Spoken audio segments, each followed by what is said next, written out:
Hola, bienvenida a esta meditación. En esta meditación te quiero compartir de alguna manera el contacto con la naturaleza a través del sonido del agua para que sientas el abrazo y para que puedas experimentar un momento de calma, de paz y de conexión.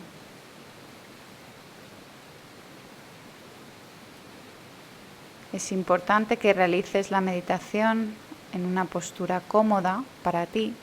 Puede ser una postura sentada o tumbada, como prefieras, en la que mantengas la columna alargada para que pueda fluir bien la energía. Durante esta meditación vas a escuchar el sonido de una campana que te ayudará a volver al momento presente y conectar de nuevo con tu respiración, con tu cuerpo y con los sonidos de esta meditación. Espero que la disfrutes.